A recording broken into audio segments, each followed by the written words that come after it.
Salmo 121. Elevo os meus olhos para os montes, de onde me virá o socorro? O meu socorro vem do Senhor, que fez o céu e a terra. Ele não permitirá que os teus pés vacilem, não dormitará aquele que te guarda. É certo que não dormita, nem dorme o guarda de Israel. O Senhor é quem te guarda. O Senhor é a tua sombra, à tua direita. De dia não te molestará o sol, nem de noite a lua. O Senhor é quem te guarda de todo mal. Guardará a tua alma. O Senhor guardará a tua saída e a tua entrada, desde agora e para sempre. Louvado seja o nome do Senhor. 1945, Berlim. As tropas soviéticas estavam invadindo Berlim e na iminência de ganhar a Segunda Guerra Mundial. Naquele período, as igrejas luteranas abertas, a Alemanha cativa ao nazismo, tinha sucumbido ao nazismo.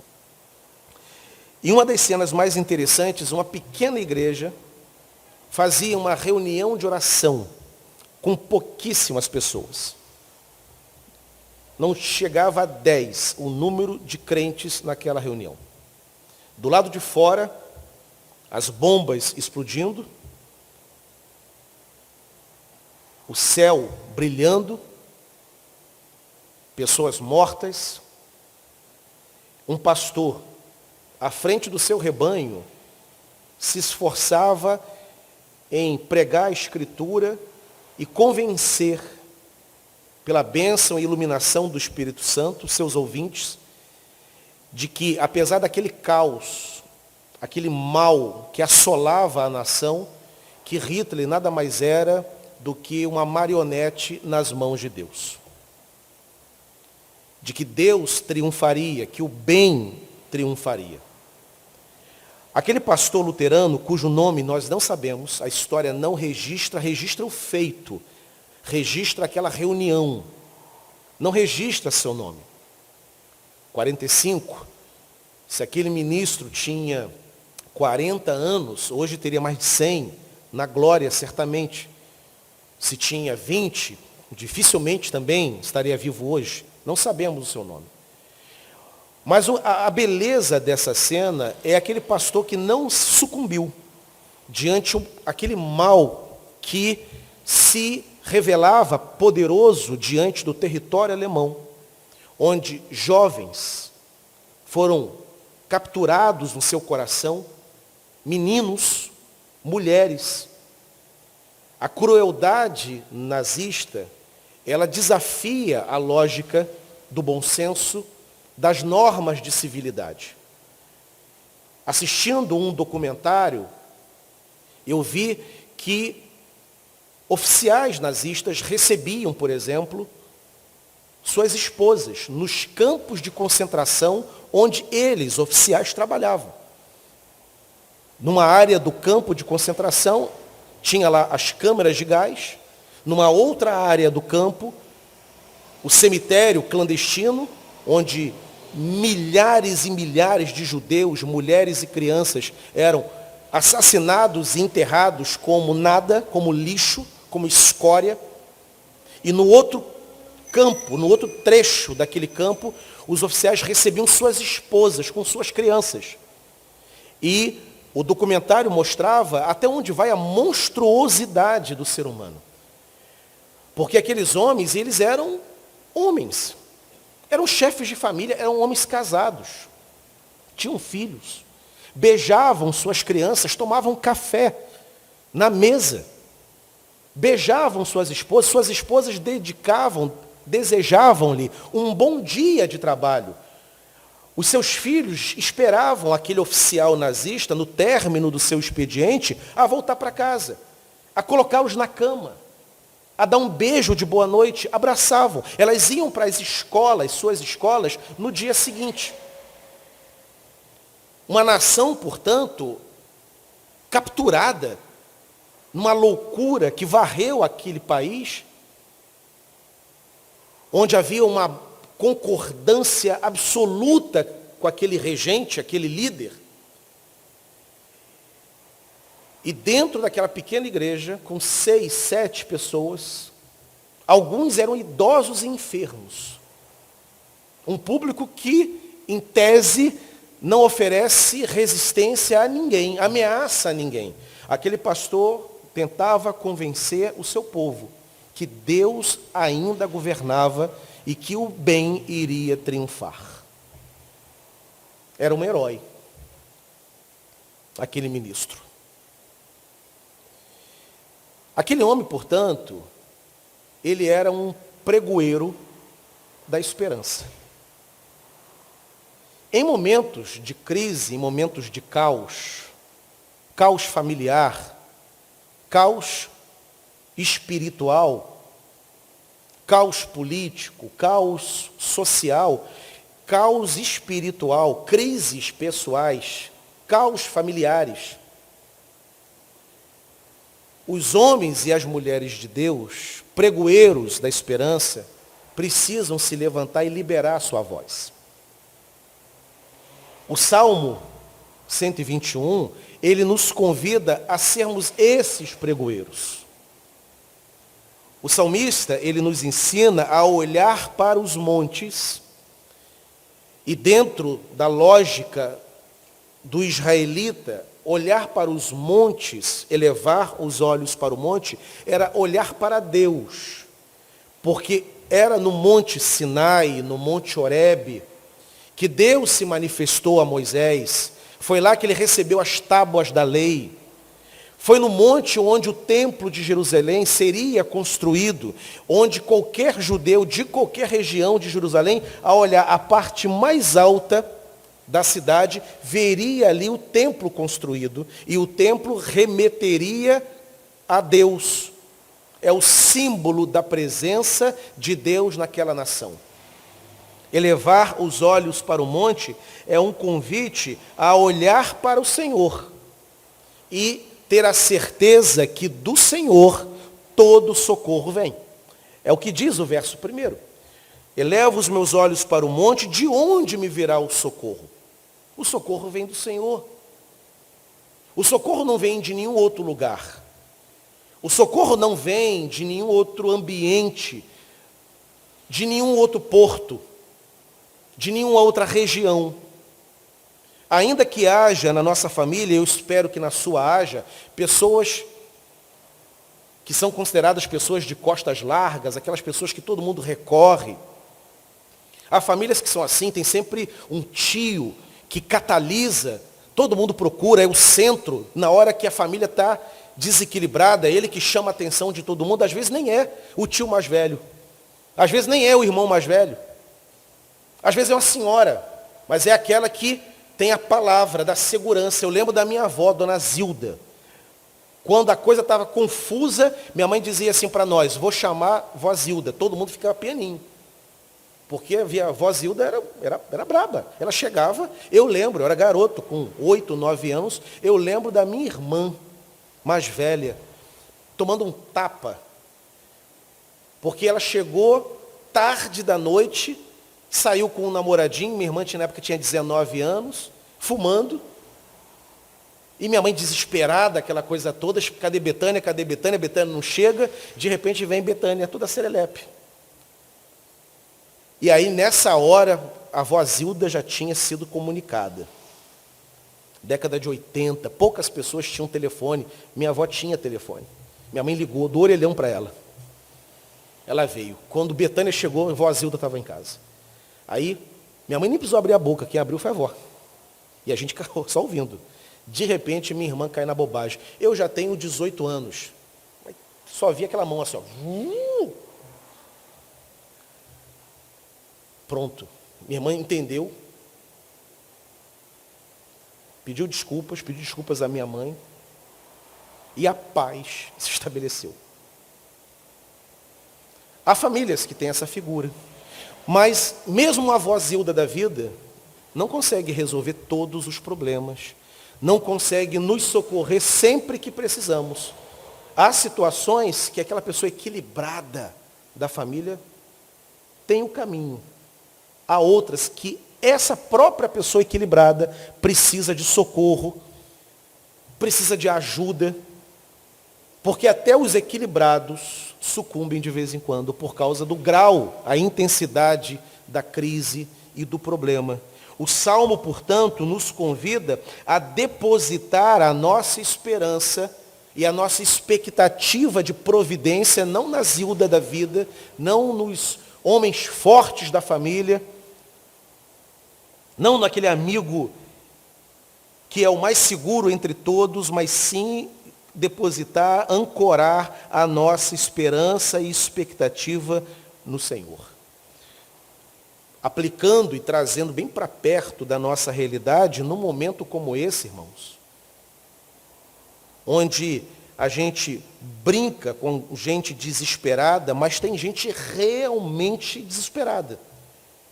Tem aqueles que fazem um gracejo com esse momento, mas tem aqueles que realmente estão. Ontem eu fui pregar à noite na igreja congregacional de Trindade, aniversário da igreja, 3º ano, da 2ª igreja congregacional daquele bairro. Peguei um Uber. O Uber é presbiteriano, aqui do Barreto, rapaz. E aí, quando a gente estava conversando, e o papo hoje em dia é esse, né? A conversa começou porque eu entrei no carro, Sandra falou, leva o álcool gel, botei o álcool gel, né? E quando eu entrei, ele, só vai querer ar-condicionado ou quer janela aberta? Janela aberta. Ali, todo mundo está pedindo, e começou a conversa, né? Aí ele se identificou como crente ou como pastor, aquela coisa toda. E aí, ele dizendo de uma senhora que ele tinha pego a corrida e ela tinha sozinha comprado 20 quilos de arroz, tinha ido no mercado, abasteceu a casa com medo de desabastecimento. Tem vários assim, desesperados. Tem gente que acha que realmente vai morrer. Qual é a posição da igreja numa hora como essa? Onde tem gente se sentindo realmente ameaçado. Como eu disse, não aquele que leva na brincadeira, que não quer aula na faculdade, mas no parque vai. Que quer que não haja culto, porque tem concentração, mas vai na praia. Não me refiro a esse. Eu me refiro a gente que está realmente preocupada, nervoso. Qual é a posição da igreja diante de momentos de caos? Irmãos, nós somos pregoeiros da esperança. E ao sermos pregoeiros da esperança, nós não somos alienados. Aqui está a demonstração. Nossa igreja crê em Deus. Nossa confiança está no Senhor. Mas não somos alienados. As medidas foram tomadas. As medidas contingenciais de recomendação foram tomadas. Mas não estamos desesperados. Porque nós cremos no Senhor. E nele nós esperamos. E dele vem o bem. Dele vem a proteção. Ele é o guarda da igreja. Ele é o guarda de cada um de nós. Ele é o guarda de Israel. Ele é o guarda da igreja congregacional, da igreja presbiteriana. Ele é o guarda dos pentecostais. Ele é o guarda de todo aquele que invoca o seu nome. E louvado seja o nome do Senhor por isso. Não nos desampara. Elevo os meus olhos para os montes. E quando o salmista escreveu, Israel estava cheio de crises, crises políticas, crises militares, crises sociais, problemas com as nações adversárias, ameaçando o tempo todo a paz, a segurança de Israel, fome, pestes, pragas. Nessa hora, permita-me dizer isso, ler história ajuda. Você abre, por exemplo, livros de história, Idade Média, peste bubônica. Foi chamada de peste negra. Dizimou 1/3 do continente.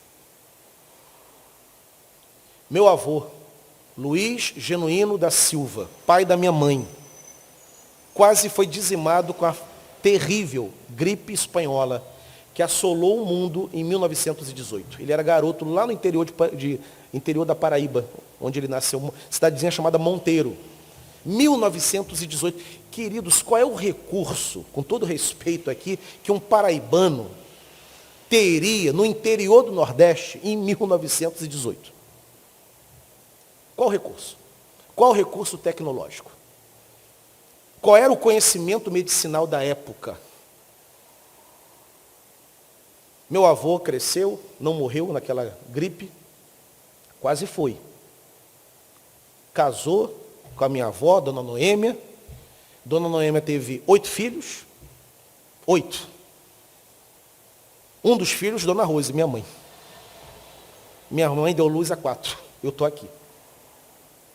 Porque Deus guardou. Como eu disse, temos que ter seriedade. Tem que ter seriedade. Admitir os problemas. A cidade é violenta? A cidade é violenta. A bala come solta. Domingo passado oramos por uma criança que estava aqui no Morro do Martins em casa. E a bala lhe atingiu, ela brincando dentro de casa. Temos problemas sociais sérios. Se a gente pode evitar um lugar onde nós sabemos que o tráfico está instalado, evitaremos. Mas não mudaremos a nossa rotina e nem ficaremos apavorados por causa disso. Porque o nosso socorro não vem do prefeito, não vem do Niterói presente, agora instalar o São Gonçalo presente. Que bom, é bem-vindo. A Mentor Couto, a minha rua, precisa. O Alcântara precisa. O Catarina precisa. Os comerciantes precisam. Os empresários que têm seus negócios e dependem de circulação de pessoas na rua para consumir seus produtos ou utilizar os serviços oferecidos e ele poder, o empresário, ganhar a vida e remunerar os seus funcionários, precisa da segurança. Mas a nossa esperança e a nossa confiança não vem do Ministério da Defesa, não vem da Secretaria da Segurança Pública, ainda que valorizemos esses expedientes e oramos por aqueles que detêm o poder nessas áreas. Mas a nossa confiança, ela vem do Senhor que está acima nos céus e que se faz presente entre nós. Ele não é um Deus distanciado do drama humano. A encarnação revela um Deus ocupado conosco, que ama o ser humano, que pisou nas partes baixas da terra, que encarnou, que esteve com prostitutas, que esteve com leprosos, mas esteve também com saudáveis, conversou também com intelectuais. Hoje, Jesus Cristo, circulando por esse mundo, ele tanto subiria uma favela, como também entraria num palácio, ainda que no palácio ele não fosse tão bem-vindo. Mas ele iria em qualquer lugar onde precisa ouvir do Evangelho, para que essa pessoa tenha experiência de conversão e esperança nessa vida. Até porque drama não está só na favela. A classe média precisa ouvir do Evangelho, a pobreza precisa ouvir do Evangelho. O empresário milionário precisa e o morador de rua precisa. Quem tem esperança para oferecer essa gente? É o Senhor. E nós somos os porta-vozes do Senhor nesse mundo. Se tem uma coisa que é contraditória, é crente pessimista. O pessimismo, irmãos, não combina conosco. E falando pela terceira vez, já sendo repetitivo, ser otimista, ser esperançoso, biblicamente falando, não é ser um alienado, desconectado da realidade. Ao contrário, leamos, nos informemos, até para que tenhamos repertório na nossa abordagem. Mas quando a gente olha para essa realidade, a realidade não nos assombra, porque nós confiamos na mão poderosa do Senhor. Elevo os meus olhos para o monte, de onde me virá? O meu socorro vem do Senhor, E ele vai dizer por que essa esperança dele vem do Senhor. Ele poderia parar, encerrar o verso e deixar cada um crer nas suas razões para ele esperar no Senhor. Mas ele diz, ele completa o verso. O meu socorro vem do Senhor porque Ele fez os céus e a terra. Criou os céus, criou a terra. Essas expressões do poder dele, se ele foi poderoso para do nada criar céus e terra, ora, ele tem poder então para resolver qualquer problema que aconteça debaixo desse céu que ele criou e sobre essa terra que ele criou. Tudo que acontece entre o céu e a terra, potestades criadas por Deus, expressões do seu poder, tudo que acontece entre esses dois lugares, céu e terra, ele pode resolver. Nada escapa ao poder e o controle e a autoridade do Senhor. E a beleza da Bíblia Sagrada é que Deus não está somente interessado nas grandes questões mundiais. Essa é a beleza do Evangelho. O Evangelho apresenta um Deus pessoal. Ele está atento aos dramas da humanidade, às pandemias, por exemplo, às guerras mundiais, às crises do petróleo, à miséria da África, mas ele está atento também ao João. Ele ouve a oração da Maria. Ele ouve o clamor da Dalvinha. Ele entra na casa do Aurinho e ouve o seu clamor. Ele ouve a oração do adolescente. Ele conhece a casa do Nicolas. Ele contempla o choro do Jaldo. Ele conhece as minhas fraquezas e os meus temores. E ele resolve. Resolve a seu tempo, é verdade. Bom e maravilhoso, e eu já tive essa experiência de nós orarmos e rapidamente as portas se abrirem e nos apossarmos da bênção que precisávamos. Eu tenho essa experiência de orar e a coisa acontecer. Mas eu também tenho a experiência de orar e levar muito tempo. E também tenho a experiência de orar e o que eu esperava não ser concedido como eu queria. E aí me contentei com a pedagogia de Deus que dá aquilo que Ele entende ser o melhor para mim. Ainda que eu siga perguntando o porquê. Mas eu me submeto à confiança em Deus de saber, não, Ele deu ou não deu, porque era o melhor para mim, e é Ele, não eu, quem sabe o que é melhor. Isso é fé. Dr. Augusto Nicodemos Lopes, maior teólogo do Brasil, ele tem uma frase, ele é um grande frasista, né? Ele diz assim, fé é você continuar. Fé não é ver, não é crer que, recuperar corretamente aqui a frase, fé não é ver milagres acontecendo. Isso não é fé. Fé é quando milagres não acontecem, você ora e nada está acontecendo, e ainda assim você diz, Senhor, eu creio em Ti. Você orou pela recuperação de alguém, da saúde de alguém, e o quadro clínico piora a cada semana. Você ora para que aquela pessoa volte para a sua casa. Você quer beijá-la. É o seu pai, é a sua mãe, é o seu filho. E o quadro não muda, ao contrário. E termina até, em muitos casos, a pessoa ainda embora mesmo. Ela não se recuperou. Ela não foi curada. Ela não teve alta. E ainda assim, esse que passou por essa experiência de perda dolorida, doída, ele chega ao lado do corpo que jaz ali, naquele caixão, e ele diz, o Senhor me deu, o Senhor tomou, bendito seja o nome do Senhor.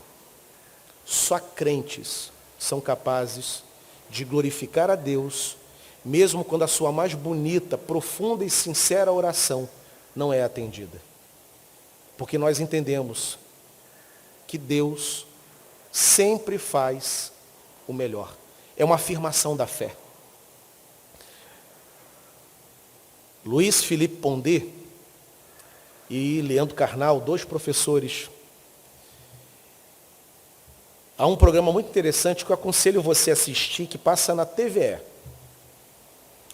Rede Brasil, sempre depois do Roda Viva. Roda Viva é segunda-feira à noite. É chamado Café Filosófico. E o Leandro Carnal fala nesse programa, é tarde, meia-noite. Isso é para quem não acorda 3 da manhã para trabalhar, né? E aí fizeram uma pergunta para o Leandro Carnal, qual era a importância da fé? E Leandro Carnal, professor de História, professor da Unicamp, a Universidade Estadual de Campinas, brilhante, inteligente, eu tenho livros do Carnal, ele escreveu um livro sobre a origem dos Estados Unidos, é uma delícia esse livro, mas ele é um ateu. Confesso, convicto e com argumentação. E aí perguntaram naquele café filosófico qual é a importância da fé. E a resposta do Leandro Carnal foi de uma beleza, de uma honestidade, que ele disse assim, olha, a importância da fé se dá em algumas ocasiões que, por exemplo, se eu vou num sepultamento e vou oferecer o meu abraço, é a única coisa que eu posso fazer, é chorar com aquela pessoa e abraçá-la. Mas na minha cabeça eu olho para aquele corpo e digo o seguinte, vai se decompor, vai voltar à matéria, e o que vai ter daqui por diante são lembranças, fotos, o nome será citado em alguns almoços, e só. Mas uma pessoa de fé, numa hora como essa, ela oferece o mesmo abraço que eu ofereci. Ela chora tão sinceramente como eu chorei. Ela até vai também usar os recursos da memória, das fotos e das conversas, mas ela tem algo mais. Ela tem uma certeza de que ela vai rever aquela pessoa num lugar que ela chama de céu e que vai viver eternamente ao lado dessa pessoa. Isso chama-se, Carnal falando, esperança. Isso eu não tenho para dar, mas um homem de fé tem. Que resposta, irmãos? E é isso mesmo, pregoeiros da esperança. Eu já tive no meu ministério a oportunidade uma vez de pregar num sepultamento de um espírita kardecista praticante, frequentava a mesa. E ele faleceu, ele era casado com uma irmã, membro da igreja congregacional de Andorinhas, onde eu pastoreei. Seu Benedito, homem conhecido, querido, bom testemunho. Como geralmente são os kardecistas, muito retos na sua ética religiosa, praticante do bem, gostava de reuniões cristãs na sua casa. A igreja de Andorinhas tinha um grupo chamado Jovens Pregadores, tem quase 40 anos esse grupo de louvor, até hoje está lá. E ele gostava de fazer reuniões e receber o grupo. Nunca se converteu, nunca deixou o espiritismo, mas tinha uma simpatia por aquela pregação. Ele veio falecer, eu fui fazer o sepultamento. Preguei. E no final eu falei da conduta dele, da vida dele. Não entrei no destino eterno, porque isso não era da minha conta, não estava ali para poder sugerir que ele estava perdido, embora a minha crença mais profunda era essa, porque não tinha Cristo na vida dele, embora fosse um homem bom, mas nunca reconheceu Cristo como seu Salvador, mas eu falei. E aí, da vida dele, depois eu falei de modo mais aberto, da esperança, da vida eterna, que só tem aquele que tem Cristo, e no final eu sei que os espíritas todos vieram conversar comigo. Chora um, chora outro, abraça, porque eles entenderam de que a morte, ela não é um ponto final, mas ela é um ponto vírgula. E nós que temos a fé em Deus, nós cremos na ressurreição dos mortos, cremos na vida eterna, onde estaremos para sempre com o Senhor. Pregoeiros da esperança. Pastor Manuel Bernardino, meu orientador no mestrado, ele disse que o pastor, o ministro da palavra, e aí aplica-se a presbíteros, aplica-se a diáconos, aplica aqueles que não têm cargos eclesiásticos, mas é um homem de Deus chamado para momentos de crise, no seio da família, talvez até no sepultamento, no ambiente caótico da empresa. Cabe a esse ministro, a esse crente, que tem a sua mente mergulhada na Bíblia, dizer algo que faça sentido aos homens que não têm esperança. Nada mais contraditório do que um crente pessimista, um crente que confirma o desespero, um crente que propaga notícias ruins, e aí, trazendo novamente para bem pertinho da gente, nesse mundo tecnológico, midiático que nós enfrentamos, até mesmo a questão de WhatsApp, compartilha, irmãos, aquilo que produz esperança, aquilo que tranquiliza, aquilo que normaliza. Eu tenho por hábito, já fiz isso muitíssimas vezes no decorrer dos 12 anos da minha filha Simone. Sandra, sempre com a leitura bíblica com ela, oração. Quando eu estava em casa, participava. Quando chegava mais tarde, por causa do seminário, não conseguia pegar. Mas eu sempre orientava, olha, após a leitura bíblica, na hora de dormir, pega lá um CD, bota para ouvir. CD do Vencedores por Cristo, um CD do Guilherme Kerr, do Jorge Camargo, do João Alexandre, ou de um bom ministério de louvor, para que os últimos pensamentos da noite sejam todos focados, voltados para Deus, para que a gente durma ouvindo aquelas promessas que estão contidas naquela adoração, naquela letra. Porque de má notícia, a televisão bombardeia o tempo todo a gente. Notícia ruim vem de jornal. Desgraça da Ibope. E o tempo todo ficamos sendo bombardeados com notícias ruins. E o crente embarca nessa, reproduzindo mau humor, maus rumores, desespero. Cadê o Senhor na vida dessa gente? Aonde Jesus Cristo nos ensinou a sermos propagadores de caos, pessimismo e desesperança. Jesus é aquele que se depara com a morte de Lázaro e diz assim, Lázaro, sai para fora. E eu gostei muito de uma aplicação feita pelo pastor Aurivan Marinho, pregou na nossa Assembleia Geral lá em Caldas Novas, lá em Goiás. Ele fez uma brincadeira que todos nós achamos muito interessante, uma brincadeira teológica. Ele disse assim, sabe por que Jesus chegou diante daquele cemitério? Tinha um monte de gente sepultada, morto, gente que tinha morrido naquela semana, gente que tinha morrido quase junto com o Lázaro, gente que estava morta ali há muito tempo, corpos em decomposição, tinha até caveira, osso, gente que estava ali há 20, 30, 40, 100, 200, 300 anos. Sabe por que Jesus chegou e disse assim, Lázaro, sai? Porque se ele não diz o nome de Lázaro, se ele simplesmente diz assim, saiam, todos os mortos sairiam.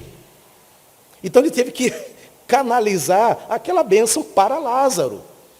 Senão, os Jacós da vida, os Abraões da vida, os Moisés, todo mundo ia ser uma polvorosa.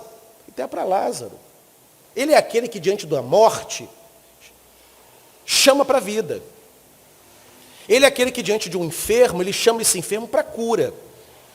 Ele é aquele que chega para um empresário falido e abençoa esse empresário e ele só ergue financeiramente, recupera a empresa.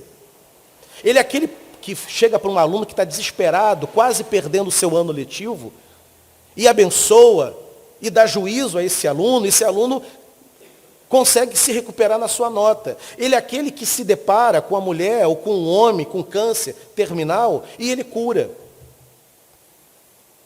O Senhor é aquele que anuncia o reino de Deus, e o reino de Deus é um reino de boa notícia. O Evangelho, a palavra traduzida literalmente do grego para o português é Evangelho, boa nova. Uma boa notícia. Não é uma notícia ruim. Os anjos deram a notícia do nascimento. Hoje, na cidade de Davi, nasceu o Salvador. Essa é a notícia. A notícia que a gente tem que compartilhar em casa. Aquele amigo deprimido. No meu ministério já me deparei com alguns conselhos que, para mim, com todo o respeito, conselhos oriundos do inferno. Uma vez me chegou a notícia de uma irmã com crises no seu casamento. O conselho das amigas era: separa mesmo, esse homem não presta. E às vezes nós, pastores, lutamos para salvar o casamento de alguém. Há casos em que o divórcio é inevitável? Tem casos. Tem casos que até o senhor aconselha, pastor? Tem. O senhor já aconselhou? Já. Mas eu conto no dedo quais foram esses casos que eu precisei. Porque a gente entra em cena para salvar, para recuperar. Não é a minha missão, eu não fui chamado para sepultar, para jogar toalha. Para dizer, realmente, você é um fracassado, você não está com nada, acaba com o teu casamento, você não presta, é um péssimo marido, não tem jeito esse negócio aí, você é um péssimo pai. Eu fui chamado como pregoeiro da esperança a dizer, olha, você pode ser o melhor dos pais. Você pode ser a melhor das esposas. Você pode ser o empregado mais honesto da empresa. Você hoje está quase perdendo o seu emprego. Mas se você colocar a tua vida diante de Deus e a tua atividade profissional, Deus pode te abençoar de tal maneira que a promoção é questão de tempo. Pregoeiros da esperança, porque nós elevamos os nossos olhos para os montes, nós sabemos quem lá habita e nós sabemos que lá vem todo o bem, todo o recurso, toda a recuperação e toda a providência, lá, do trono onde Deus habita. O meu socorro vem do Senhor, porque Ele fez o céu e a terra. Se Ele fez céu e terra, e biologicamente não tem nada mais magnânimo do que céu e terra, montes, lagos, oceanos, biodiversidade, estrelas, sol, lua, não tem nada mais poderoso do que essas expressões da criação. Se Ele fez isso, Ele cuida então de mim. Se Ele cuida do sol, se Ele cuida do movimento da terra, se Ele cuida do movimento dos mares, não vai cuidar de mim? Que só pó? Não vai cuidar de você? Será que o teu filho é mais difícil para Deus do que do nada criar Júpiter? Do que do nada criar a Terra? O que é o teu filho? O que é o problema do teu filho? O que é a nossa vida diante do que Deus já fez? Que a Bíblia narra que Ele fez? A desesperança, o caos, o medo, o assombro, o terror não cabem no coração do crente. Somente a esperança, a fé no Senhor. Caminhando para o fim. Nem vai dar para expor o salmo todo, mas o que está compartilhado já falou o nosso coração. Uma promessa, outras promessas contidas no salmo. Ele não permitirá que os teus pés vacilem. Ele não dormita. Ele é o vigilante das nações. Ele é o vigilante do seu povo. Ele é aquele que nos guarda. É certo, é garantido, é absolutamente certo que Ele não dormita, não dorme o guarda de Israel. O Senhor é que nos guarda. Estamos protegidos à direita da sua sombra. Basta a sombra de Deus. Basta uma palavra de Deus. Basta o olhar de Deus, inclusive um dos hinos mais bonitos dos salmos e hinos, né? Ele salva o pecador, aleluia, salva até por meio de um olhar. Basta o querer de Deus para que tudo ganhe ordem novamente, tudo se ajeite novamente. De dia o sol não nos molestará, e à noite não ficaremos apavorados. Ele guarda a entrada, Ele guarda a saída, Ele guarda todos os cantos da casa, Ele guarda todos os cantos da vida. O Senhor guardará a entrada e a saída, e Ele faz isso agora e fará eternamente. Louvado seja o nome do Senhor. Nesse momento de caos, irmãos, de incerteza, sejamos pregoeiros da esperança, da confiança e da fé em Deus. Oriundos do inferno. Uma vez me chegou a notícia de uma irmã com crises no seu casamento. O conselho das amigas era: separa mesmo, esse homem não presta. E às vezes nós, pastores, lutamos para salvar o casamento de alguém. Há casos em que o divórcio é inevitável?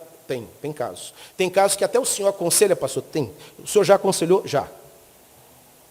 Mas eu conto no dedo quais foram esses casos que eu precisei. Porque a gente entra em cena para salvar, para recuperar. Não é a minha missão, e eu não fui chamado para sepultar, para jogar a toalha. Para dizer, ó, realmente, você é um fracassado, você não está com nada, acaba com o teu casamento, você não presta, um péssimo marido, não tem jeito esse negócio aí, você é um péssimo pai. Eu fui chamado como pregoeiro da esperança a dizer, olha, você pode ser o melhor dos pais. Você pode ser a melhor das esposas. Você pode ser o empregado mais honesto da empresa. Você hoje está quase perdendo o seu emprego. Mas se você colocar a tua vida diante de Deus e a tua atividade profissional, Deus pode te abençoar de tal maneira que a promoção é questão de tempo. Pregoeiros da esperança, porque nós elevamos os nossos olhos para os montes. Nós sabemos quem lá habita e nós sabemos que lá vem todo o bem, todo o recurso, toda a recuperação e toda a providência, lá do trono onde Deus habita. O meu socorro vem do Senhor, porque Ele fez o céu e a terra. Se Ele fez céu e terra, e biologicamente não tem nada mais magnânimo do que céu e terra, montes, lagos, oceanos, biodiversidade, estrelas, sol, lua, não tem nada mais poderoso do que essas expressões da criação. Se Ele fez isso, Ele cuida então de mim. Se Ele cuida do sol, se Ele cuida do movimento da terra, se Ele cuida do movimento dos mares, não vai cuidar de mim? Que só pó? Não vai cuidar de você? Será que o teu filho é mais difícil para Deus do que do nada criar Júpiter? Do que do nada criar a Terra? O que é o teu filho? O que é o problema do teu filho? O que é a nossa vida diante do que Deus já fez? Que a Bíblia narra que Ele fez? A desesperança, o caos, o medo, o assombro, o terror, não cabem no coração do crente. Somente a esperança, a fé no Senhor. Caminhando para o fim. Nem vai dar para expor o salmo todo, mas o que está compartilhado já falou o nosso coração. Uma promessa, outras promessas contidas no Salmo. Ele não permitirá que os teus pés vacilem. Ele não dormita. Ele é o vigilante das nações. Ele é o vigilante do seu povo. Ele é aquele que nos guarda. É certo, é garantido, é absolutamente certo que Ele não dormita. Não dorme o guarda de Israel. O Senhor é que nos guarda. Estamos protegidos à direita da sua sombra. Basta a sombra de Deus. Basta uma palavra de Deus. Basta o olhar de Deus, inclusive um dos hinos mais bonitos dos salmos e hinos, né? Ele salva o pecador, aleluia, salva até por meio de um olhar. Basta o querer de Deus para que tudo ganhe ordem novamente, tudo se ajeite novamente. De dia o sol não nos molestará, e à noite não ficaremos apavorados. Ele guarda a entrada, Ele guarda a saída, Ele guarda todos os cantos da casa, Ele guarda todos os cantos da vida. O Senhor guardará a entrada e a saída, e Ele faz isso agora e fará eternamente. Louvado seja o nome do Senhor. Nesse momento de caos, irmãos, de incerteza, sejamos pregoeiros da esperança, da confiança e da fé em Deus. Ele guarda a saída, Ele guarda todos os cantos da casa, Ele guarda todos os cantos da vida. O Senhor guardará a entrada e a saída, e Ele faz isso agora e fará eternamente. Louvado seja o nome do Senhor. Nesse momento de caos, irmãos, de incerteza, sejamos pregoeiros da esperança, da confiança e da fé em Deus. Esperança, da confiança e da fé em Deus.